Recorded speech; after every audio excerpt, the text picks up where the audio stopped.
Trilhas da Democracia de hoje debate a formação de educadores populares e o direito à renda básica. As nossas convidadas são Eveline Medeiros, professora do Departamento de Serviço Social da Universidade Federal de Pernambuco e conselheira do Conselho Regional de Serviço Social de Pernambuco, e senhorinha Joana, que é estudante da graduação, do curso de graduação em História da UFPE e membra da Executiva Nacional do Movimento de Trabalhadoras e Trabalhadores por Direitos, o MTD.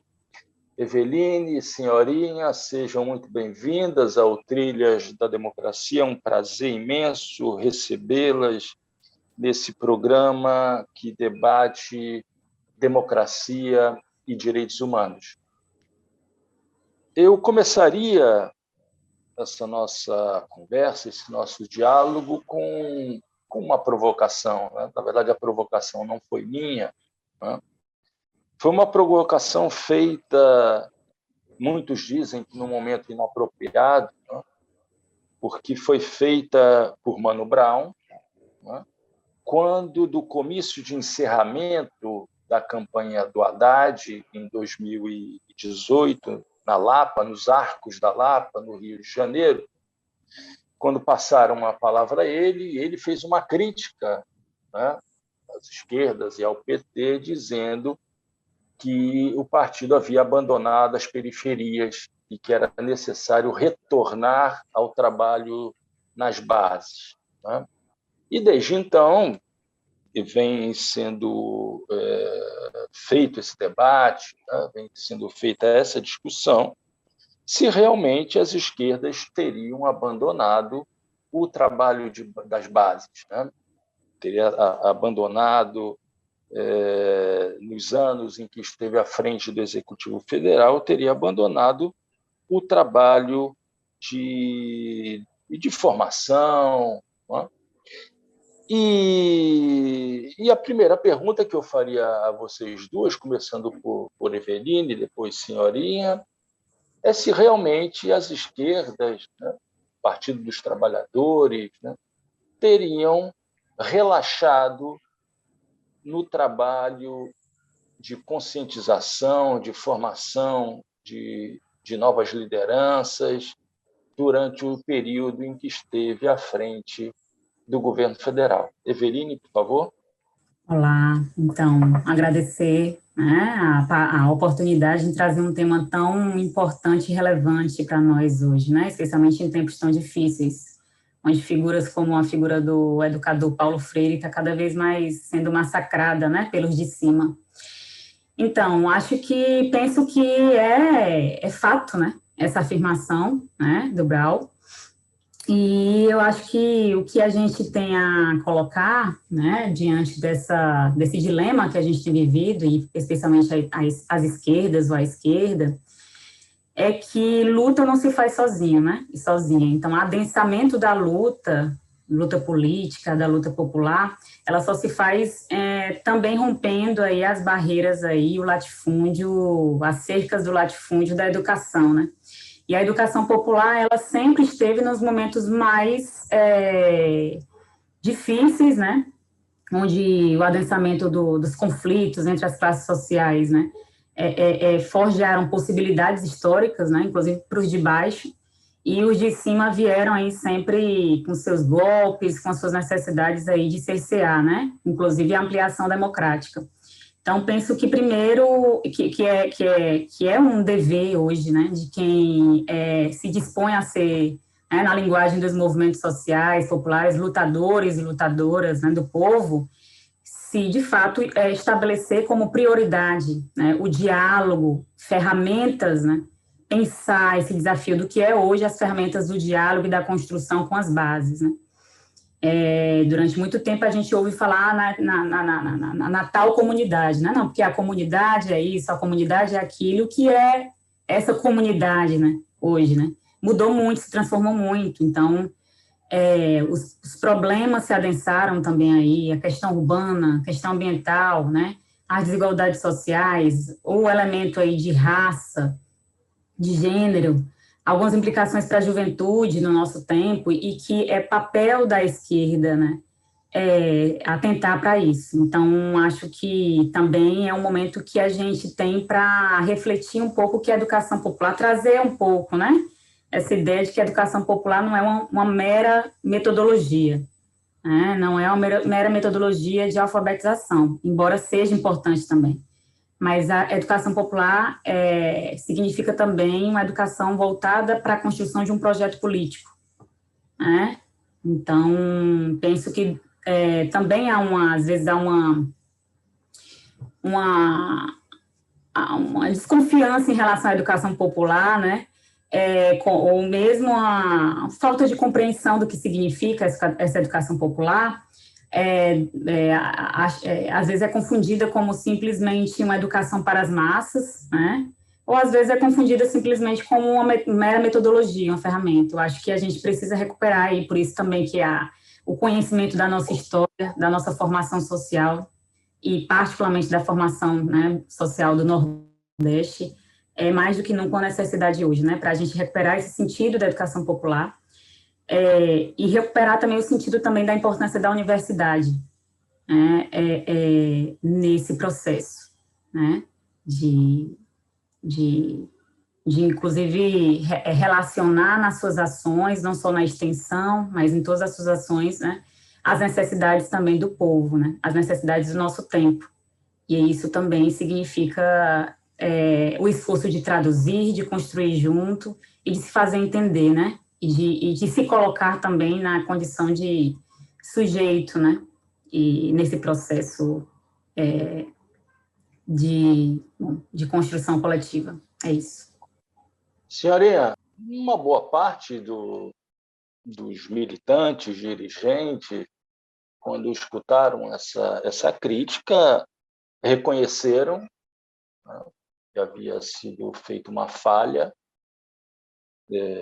nesse processo que deve ser permanente de formação de lideranças, formação de formadores, né, de trabalho nas bases, mas uma boa parte também, uma outra parte, né, respondeu essa provocação dizendo: como assim? Nós nunca saímos das bases, né?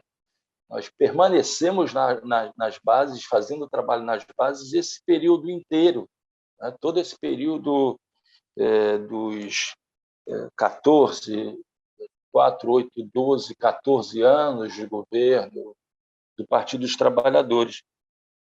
Em algum momento, então, a pergunta agora é para você, senhorinha, em algum momento o MTD deixou de fazer o seu trabalho nessas bases, esse trabalho de conscientização, de formação de formadores? Na verdade, é uma afirmação dicotômica, né? Uma afirmação que a gente pode analisar sobre diversas vertentes. Acho que a gente corrobora, assim, também da existência de um refluxo no processo de organização local, territorial, das bases por parte das esquerdas, e fazendo essa análise sobre múltiplas facetas e possibilidades, né? A gente, enquanto movimento de trabalhadoras e trabalhadores por direitos, surge ali no final do governo FHC, onde a maioria da classe trabalhadora encontrava-se desempregada, e aí a gente surge ali como movimento de trabalhadores desempregados, na luta por moradia e na luta por emprego e por trabalho digno. E essa realidade ela vem se transformar, né, a partir da ascensão dos governos neodesenvolvimentistas, né, os governos do PT, o governo Lula, o governo Dilma.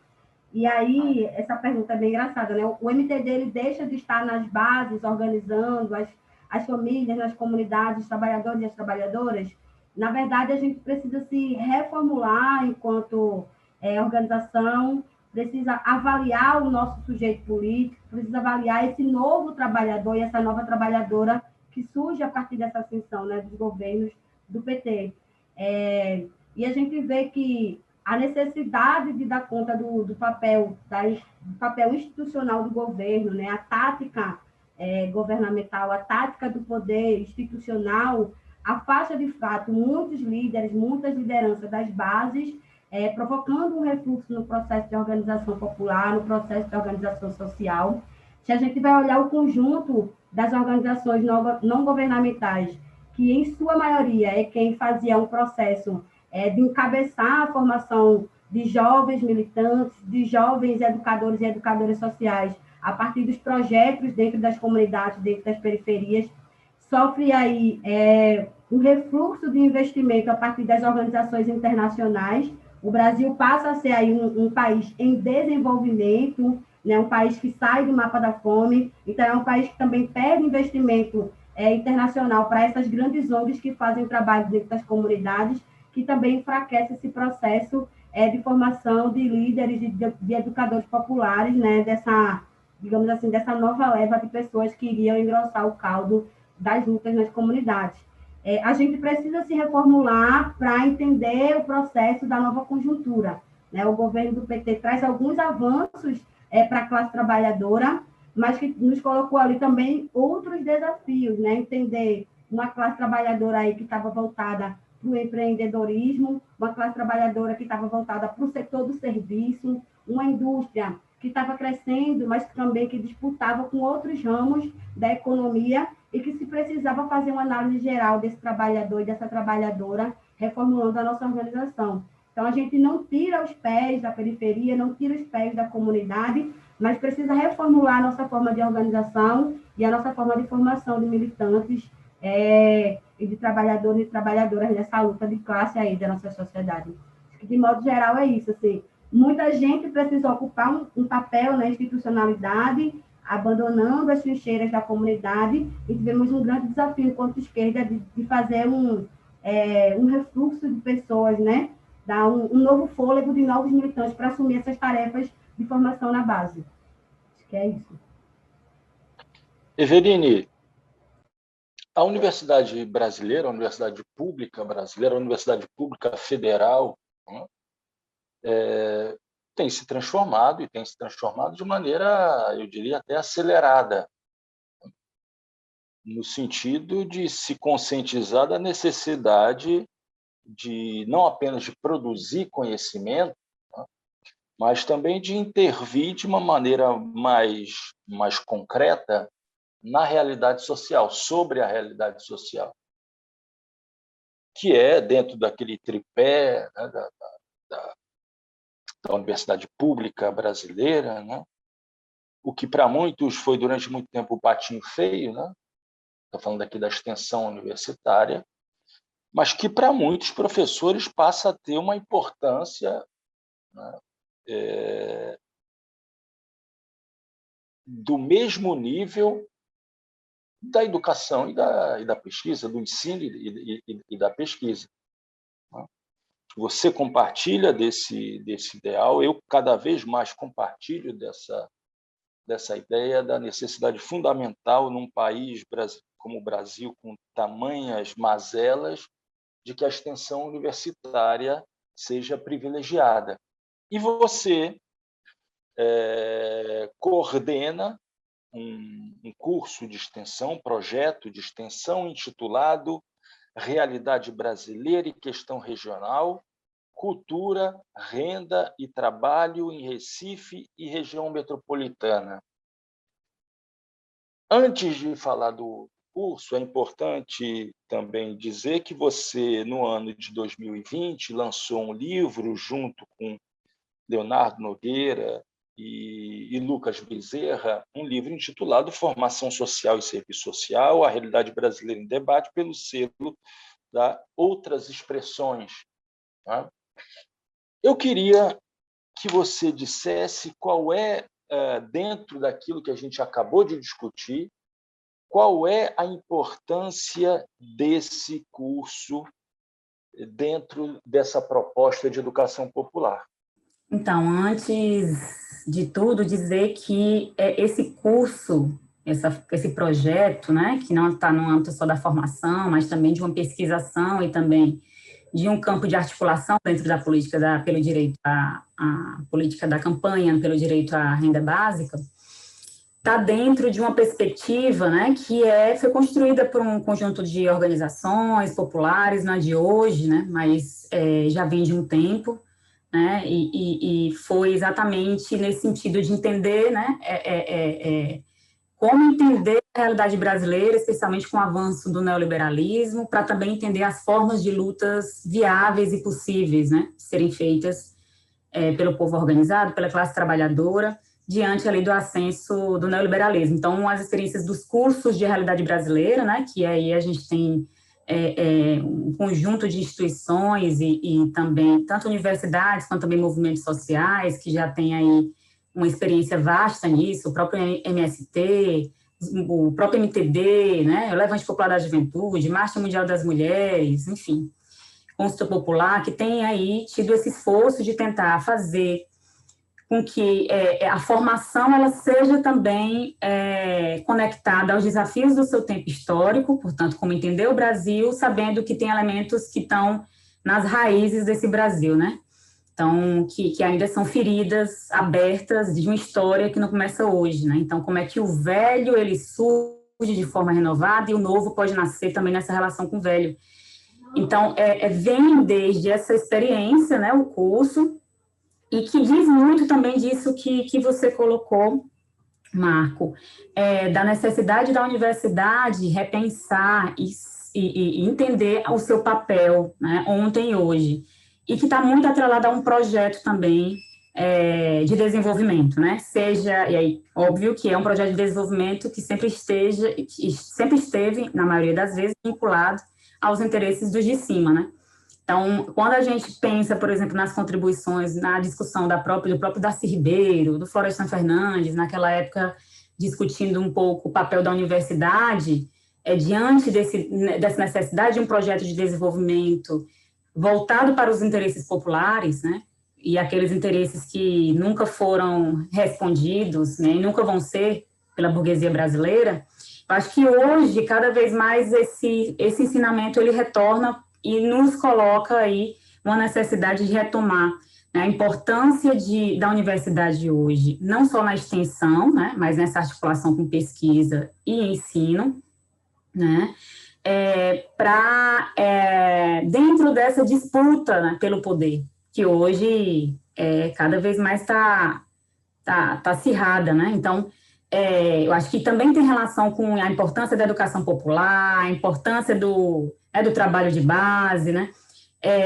Não dá para a gente apostar somente na via da institucionalidade, muito, muito, embora a gente saiba que essa via é importante.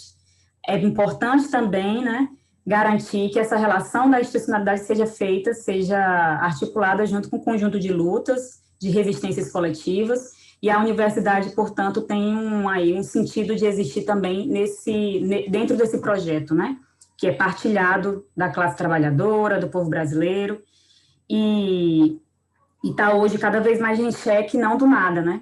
Porque que hoje as forças que estão aí no bloco do poder estão aí questionando a existência, inclusive, da universidade pública, né? É exatamente por essa função e por essa necessidade da universidade se conectar aos problemas do seu tempo. E esses problemas, eles vêm, em suma, né, pelos de baixo, né? Em grande medida, pelos de baixo. E a extensão... Concretamente, Eveline, agora eu pergunto à senhorinha, quem pode fazer esse curso, como podem ser feitas as inscrições, o curso será remoto, o curso será presencial? Então, eu queria que você desse aqui um roteiro, né, de como se aproximar do curso Realidade Brasileira e Questão Regional. Senhorinha, por favor. O curso de Realidade Brasileira regionalizado vai acontecer em 4 etapas, né? E a gente está chamando de modo híbrido, porque entre a modalidade da formação online e outra, vamos estar realizando uma série de atividades nos territórios específicos da região metropolitana, Comunidade de Peixinhos, no Cabo Santo Agostinho, Brasília Teimosa, na Várzea, no Morro da Conceição. Então, a gente vai estar disponibilizando o e-mail do Instituto Paulo Freire para as pessoas, né, de modo geral, que quiserem participar das etapas online dessa formação, quiserem se inserir no processo do curso, está enviando o e-mail e solicitando o link de inscrição para estar participando dessa etapa do curso. A gente vai estar iniciando agora a partir de 1º de agosto, e o curso segue até janeiro, e a gente vai estar fazendo essa formação aí dentro desses 6 meses, né, como a Eveline já colocou, em parceria com diversas organizações sociais, diversos movimentos sociais, na perspectiva de fazer uma relação direta entre a universidade pública, entre o processo do curso de extensão e as comunidades que estão aí nesse desafio de formar novos militantes, né, e novas dirigentes da luta do povo. De modo geral, é isso, né? As inscrições vão até que dia? Então, a ideia é que a inscrição comece de 10 a 15 de agosto. 10 a 15 de agosto. 10 a 15 de agosto. Pessoas que não estiverem no Recife, não estiverem na região metropolitana do Recife, poderão participar dos módulos remotos, ou seja, não presenciais. Eles vão, digamos, poder acompanhar esse curso? Sim, isso como eu disse, né? Serão 4 módulos online, onde a gente vai estar fazendo o processo de formação, e as pessoas que não estiverem na região metropolitana do Recife, ou especificamente nessas comunidades que a gente citou aqui, elas podem também estar se inscrevendo e participando na modalidade virtual aí, nesse momento. Tudo bem. Então, vai ficar na descrição desse vídeo o e-mail por meio do qual os interessados, as interessadas, poderão propor a sua candidatura à inscrição do curso. É isso? Exato, exatamente. Eveline, quais são as expectativas tuas como coordenadora sobre os resultados, né, que podem vir a ser alcançados pelo curso Realidade Brasileira e Questão Regional? O primeiro é que a gente possa ir, né, exercer esse processo de educação popular, tentando para a realidade de Recife, região metropolitana, né? Então, fazer com que as pessoas possam conhecer mais a sua realidade e, a partir daí, tentar desenvolver, a partir dos bairros e dos grupos territoriais que vão participar desse processo, as ações da campanha pelo direito à renda básica. Então, fortalecer a campanha pelo direito à renda básica, porque a gente entende que é fundamental hoje para que as pessoas sobrevivam e lutem, inclusive, por melhores condições de vida, e fortalecer, junto a isso, um processo organizativo que possa aí servir como uma semente em cada bairro. Junto com a universidade também, a gente aprofundar essa relação. Então, os 3 eixos, pelo que eu entendi, os 3 eixos principais do curso, na verdade, são cultura, né, renda e trabalho. Sendo que, em função das circunstâncias, em função da conjuntura que a gente atravessa no presente momento, a questão da geração de renda é uma questão fundamental, não é, senhorinha? Fundamental. Atualmente, a gente chega à marca de mais de 14 milhões de desempregados no nosso país. Nessa conjuntura, onde a gente precisa fazer uma pauta diária sobre o auxílio emergencial, que cada dia diminui o valor. Então, para nós, a centralidade do debate sobre a geração de trabalho, sobre o debate de uma renda permanente, universal e condicional, como é a renda básica, a proposta da renda básica, é fundamental para os movimentos sociais, né? Então, a perspectiva com esse curso é, de fato, que o nosso povo entenda a sua história, um povo que não conhece a sua história, um povo que não conhece as suas raízes, não está munido de armas suficientes para lutar pelo seu presente, por uma vida diferente, né? Então, a pauta da renda básica é pela sobrevivência do nosso povo, e o processo de convencimento do povo para essa luta parte muito da compreensão da nossa trajetória histórica. Então, para a gente é fundamental esse processo, falar de trabalho, falar de renda e falar de cultura nesse momento, inclusive uma cultura, um mercado cultural que gere renda e gere emprego para os nossos artistas no cenário pernambucano, no cenário da região metropolitana do Recife, é fundamental. Seja não mais geração de renda entendida no sentido neoliberal, do incentivo ao chamado empreendedorismo, né? Mas o poder público, o Estado, assumindo a responsabilidade de construção, de criação da renda básica universal. O programa está chegando ao fim, mas eu gostaria de fazer uma última pergunta a vocês duas, né? Dentro desse processo de formação de educadores populares, que deve ser feito de maneira continuada, eu não tenho dúvidas em relação a isso, ou seja, esse curso ele precisa ser replicado, precisa ser ampliado, né, para as outras várias regiões do país. Eu gostaria que cada uma de vocês dissesse ou reiterasse aqui, né, qual o papel da universidade e qual o papel dos movimentos sociais nesse processo. Não é? Eu queria que vocês sintetizassem qual é a importância de cada uma dessas duas instituições, não é? Já que nós vivemos esse terrível momento, essa terrível conjuntura em que a universidade pública é barbaramente atacada pelo governo federal, assim como os movimentos sociais. Então, Eveline, por favor. Penso que o nosso papel, né, como universidade, deve ser uma atitude de defesa da universidade pública e a serviço do povo, né, das trabalhadoras e dos trabalhadores, e das suas múltiplas iniciativas. Então, a primeira coisa é isso, e penso que, em relação aos movimentos sociais, dar uma permanência nessas ações, né? Alimentar esse sentido cotidiano da luta, mesmo em tempos tão difíceis, onde né, a vida das pessoas está sendo posta em xeque, né?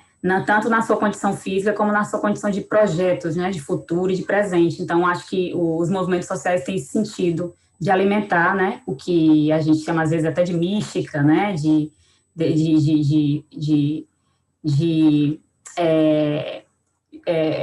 vínculo com um projeto político, com um projeto de organização, com um projeto que pode apontar para a gente sair desse cerco, né? Penso que é isso. E aí eu queria aproveitar e reforçar aqui o projeto, que é também não só um curso, mas também uma pesquisação e as articulações da campanha pelo direito à renda básica, vai se conformar a partir daquilo que a gente tem entendido que é a pedagogia da alternância. Então, vão ter momentos virtuais e vão ter também momentos presenciais nos territórios priorizados. Então, para esses momentos presenciais, a gente está aí construindo um planejamento para garantir a segurança, né? Que a gente tem que chamar de biossegurança dentro desses espaços nas comunidades, mas também entendendo que não dá para, se a gente quer que isso ocorra, não dá para ser somente, puramente virtual, a gente tem que começar a pensar nesse processo de transição também. Senhorinha, você que é uma ativista de um movimento social, pelo menos de um movimento social, que é o MTB, mas que é também estudante de uma universidade pública federal. Quais são os papéis que devem ser desempenhados pela universidade e pelos movimentos nesse processo da construção de uma grande rede formativa de educadores populares? Acho que, na minha perspectiva, a universidade tem um papel... Evelyn tocou na palavra mística, né? E eu estava pensando exatamente nisso. Tem um papel de garantir a mística do que a gente chama de praxis, sabe? Que é sintetização da teoria e da prática da vida na perspectiva de uma educação que saia dos termos bancários da educação, mas que passe a abarcar uma educação de forma ampla, uma educação que dialoga, de fato, com a existência da vida fora dos campos da universidade, né? Que faça, de fato, sentido para a vida real e material da classe trabalhadora e do povo brasileiro. E acho que o movimento tem nesse mesmo liame o papel de fazer essa integração da sua prática de ação nas comunidades, interligando com a formação que a academia pode propiciar para o povo daquela comunidade. Então, um projeto de extensão como esse, que liga diretamente as estruturas da universidade com a vida prática e cotidiana do povo da comunidade, dá sentido a essa correlação, essa relação entre a universidade pública, entre o ambiente da educação formal e o ambiente da educação prática da vida. Então, acho que essa relação ela tem que ser dinâmica e constante o tempo todo, entre universidade e comunidade, porque acho que é isso que o Paulo Freire vinha preconizando, né, ao longo de sua jornada, ao longo de sua existência, é aproximar a educação daqueles que realmente irá fazer sentido na vida material e na vida prática. De modo geral, é isso. E dizer que a estrutura do curso se molda muito nessa perspectiva de ligar quem não está na universidade e quem está na universidade. Que é isso. Bom, desejo sucesso ao projeto, ao curso, né? E sucesso significa a ampliação dessa rede de formadores no campo da educação popular. O Trilhas da Democracia fica por aqui. Gostaria de agradecer senhorinha e Eveline pela participação e voltamos na próxima semana, sempre conversando, dialogando, debatendo temas referentes à defesa da democracia e dos direitos humanos. Até lá.